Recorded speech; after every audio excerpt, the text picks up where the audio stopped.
And welcome back to another episode of the System Make Show. What are you guys doing? How are you guys doing? What's gooey? What's going on, everybody? Well, let me make this point first and foremost. Black trans lives matter.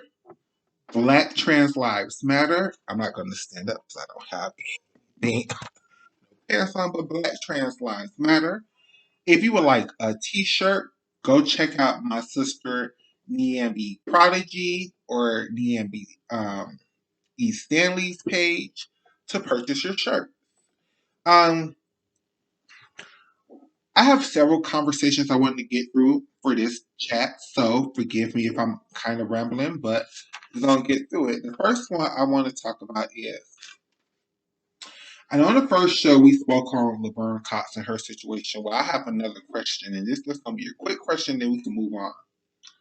Laverne, if you had your cell phone on you the whole time, why didn't you pick that motherfucker up and press record and recorded the whole situation, get on live, get on IG live, get on Twitter live, get on any of your lives and actually recorded the incident that happened?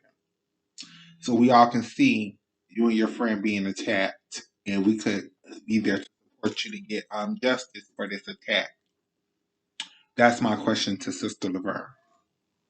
But the conversation that I want to have today is, you know, in 2021, I'm gonna need for some of us black people who have experiences, whether it's a trans experience, whether it's a gay experience, whether it's a lesbian experience, whether it's a heterosexual experience. I need for some of us black people with certain experiences to realize that our lust, our love for money, is the thing that will always keep us enslaved. Our lust and our love for money is the thing that will always keep us enslaved. Um, Going back to the conversation I had earlier or a few videos ago, there's a lot of people who claim to be activists, who claim to be um, fighters for this community when they're not, they're just paid props. They are literally just paid to sit there and be roadblocks in the beneficial stuff that could happen to the community. But as long as the beneficial stuff happens, they no longer can gather a paycheck. So let's be more mindful of the people we call leaders. Let's be more mindful of the people we call community leaders. Let's be more mindful of the people we look at as spiritual leaders and as the people that we look up to for this and that. Are we really looking up to them because they're good people, that they're people that you truly want to be like? Or are we looking up to them because they have a lot of money?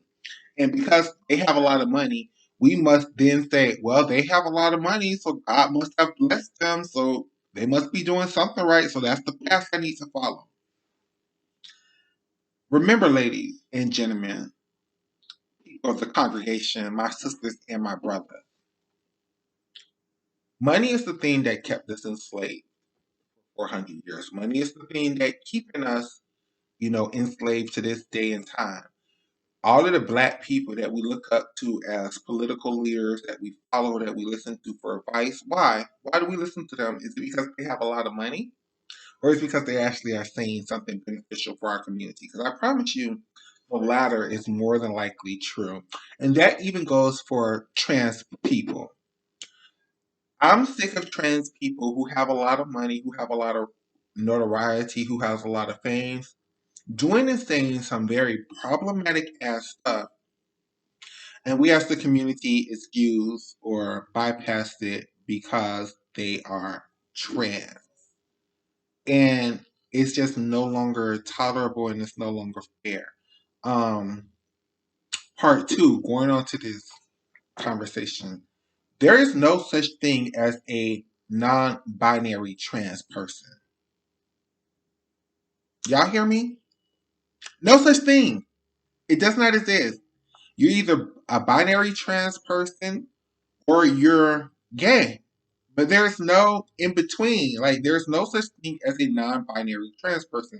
Being trans is a very binary thing. I was born one way. I don't feel like that's correct. So now I'm transitioning, I'm changing, I'm correcting things that I feel like were incorrect within me and my soul and my body to move on with life. There's no such thing as a non-binary trans person. And for any of y'all trans people, any of y'all activists, advocates, people who are on the payroll of these white LGBT organizations who constantly want to spread this nonsense, guess what? You have your first challenger. There is no such thing as a non-binary trans person. You're transitioning into a binary thing. There is only male and female. So if you were born male and you don't feel like that male fits you, you are transitioning to a female. If you're not transitioning into a female, if you're not transitioning into a woman, or the opposite way, if you were born female bodied, but that's not the way your mind works. Your mind is you have the brain of a male. You take hormones, you do the things that you need to do to transition to make your body match just your mind. If your mind says, I'm either male or female, you are non binary. I agree with you, but are you trans? No, I don't agree with that whatsoever. There's no such thing as a non binary trans person. Um, and then we can go into these conversations of saying that trans people are the best of both worlds. What does that mean? How can we be the best of both worlds?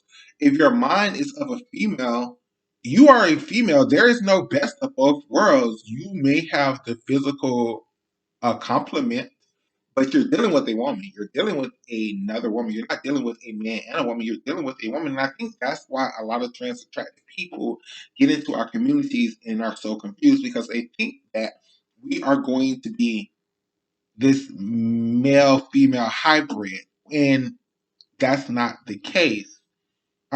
If you want a male female hybrid, sir or ma'am, you need to go find you a gay boy who likes to play up in drag and who sometimes want to be in drag and sometimes who doesn't.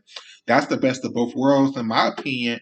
But trans people, we are not the best of both worlds. We are one world. We just were born differently. We were born with one body type, but our mind says something else, right?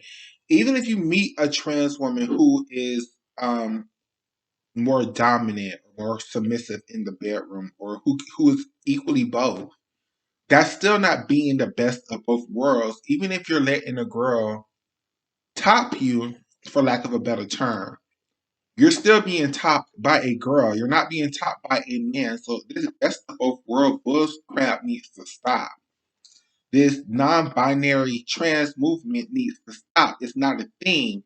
These celebrities who get talked to in their ear by a certain white community and gets told and all of these things, and they want to be accepted and included into the thing. So they start saying things that they're non-binary when, sister, you are very binary, because if you were non-binary, you would have no issue with presenting as male or as female. But since you choose to only present as female, you have boobs. There's just, I get it. We can't tell people how to feel or how to think for themselves. But at a certain point, there has to be some community leaders to say, no, no, this isn't it. There is no such thing as a trans umbrella. There's no such thing as all of this other stuff. All of this other stuff is an excuse for people to not transition fully.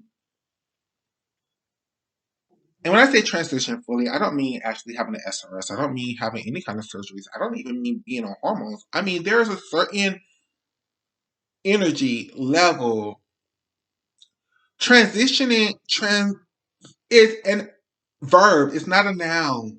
Saying that you're trans does not complete that sentence. It's just okay, you're trans, so what actions are you taking to transition? Like, we as the communities, we as the smart people of this community have to stop trying to get numbers, right?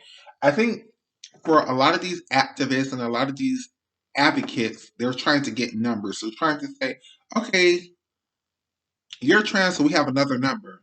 When that's not the case, because the more numbers we have, the more confusion we have within our own community. Um, I think there's a lot of trans people out there that hasn't transitioned, and I think there's a lot of people who are in transitions who's not really trans. Um, and I think this whole trans umbrella bull is a part of it, and that's something that we need to really fight against. We really need to, like, no, don't put that umbrella bull on me because I don't see it for myself. I don't see it for y'all.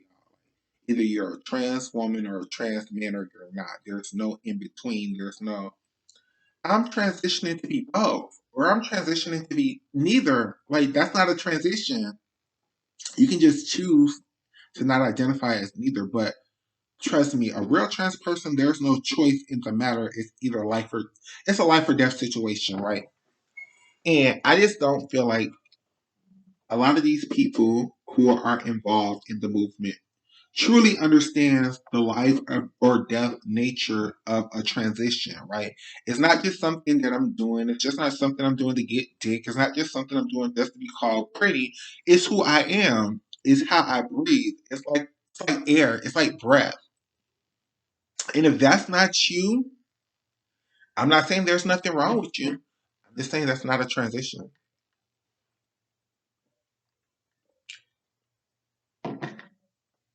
And we need to protect what is ours, what we have established for all these years. And there's just this new generation of people that's willing to just give everything that the old generation has fought for and has battled for all these years, and they just don't care, and it's just not fair.